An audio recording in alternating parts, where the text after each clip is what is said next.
I want to welcome you to another year of Laid Back History's Advent Calendar. Just like in the past years, we're going to be taking a look at history through little short videos, maybe looking at objects or a site, a person, a story. And this year, we're brought to you by the National Road Heritage Corridor.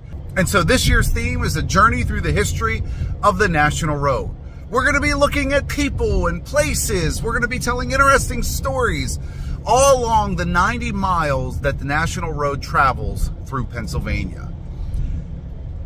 The National Road really is a thread that ties the history of southwestern Pennsylvania together. I mean, think about this road, this first nationally funded road, and all the people, all the stories that are connected to it. I mean, the Underground Railroad, the Whiskey Rebellion, the rise of industry, even trains, are tied to the National Road because the trains followed roughly the route of the road because the road is what connected towns. The towns along the road, Claysville, Washington, Uniontown, Scenery Hill, Hopwood, all these little towns, they grew up, they expanded, they boomed because of the National Road. And so we have this unique piece of history in our region, and it's time for us to tell that history. And so the road that I'm traveling on today with my traveling companion, we've got, where is she? Hey, Lucy. Lucy. Well, we've got Lucy down there. She's going to be my traveling companion along this journey of history. You can tell she's excited about it, right? She's going to be traveling along with me as we tell these stories. And I have special guests that are going to join us. We're going to go on site to a lot of different locations. I think it's going to be great. So I hope you'll join me every day at 2 o'clock over the next 25 days to tell the history of the National Road, to look at some interesting people, some cool stories, and to visit some different sites and to talk to some different people. The thing I want to talk about today, the thing we're going to start with, is that sign right there. Now, I know that sign might not look like much, but that sign is what marks the National Road. As you're the road, you're going to see that sign in different locations. Because when you travel down 40, you aren't traveling down the National Road. You're traveling down parts of it, but 40, the entirety of 40 is not the entirety of the National Road. Because at one point, they straightened the road. When you went away from, horse and buggy to cars, they were able to better navigate hills. And so you didn't have to have all these switchbacks. When the National Road was built, there were switchbacks. So going up hills, you didn't go straight, you made turns so that you could make it up there. They had to follow a certain gradient. But when cars came about, they could go straight up over hills, and so they straightened the road. So you have entire sections of the road that are cut off. Like behind me, you'll see Interstate Foodland. The National Road goes behind it, where Route 40 goes in front of it.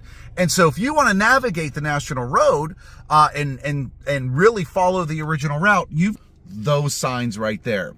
But about those signs to me is that they're a lot bigger than they look like when you're driving by. I mean, look at the size of this thing. It's amazing to me when you look at road signs, how big they really are. Like, have you ever seen a traffic light down on the ground? I mean, that thing is huge. It just doesn't look like it. And those signs, when you're driving by, look like they're so small, but they're a pretty big sign. But if you want to travel the National Road, if you want to follow the original route that road took, you've got to follow these signs as you're driving down Route 40. So that is our first episode, our December 1st episode of Laid Back History's 2024 Advent Calendar, brought to you by the National Road Heritage Corridor. So please join me tomorrow at 2 o'clock for another episode as we journey down the history of the National Road.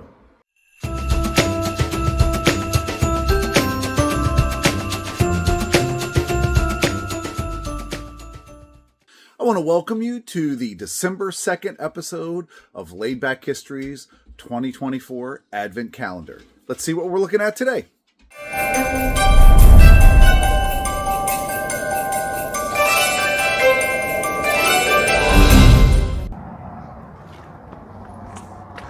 I'm standing in West Alexander, PA, where on a cold January night in 1916, the people of this town might have thought the world was coming to an end because the town was rocked by an explosion that shook windows and actually rattled doors open. People were just getting into bed on this cold winter's night when the explosion occurred. They came running outside to see what looked like streaks of fire in the sky. And then they looked down the street to see that the front wall of the National Bank had been busted in. They didn't know what to think. They thought, well, was somebody trying to break in? Were they trying to rob the bank? But what was the streaks of fire in the sky? Well, one cool head prevailed, Reverend Deeds. Reverend Deeds was actually coming home from a prayer with a local family, and he saw what had occurred. As he was riding down the road, he saw a streak of fire through the sky as a meteorite came down through, came across the town, over the town, and hit the entrance of the National Bank. And so once he was able to calm everybody down and explain to them what had happened, they were able to relax and go back to bed knowing that the world was not coming to an end. I want to thank you for joining me for another episode of Laid Back History's 2024 Advent Calendar, and I'll see you tomorrow.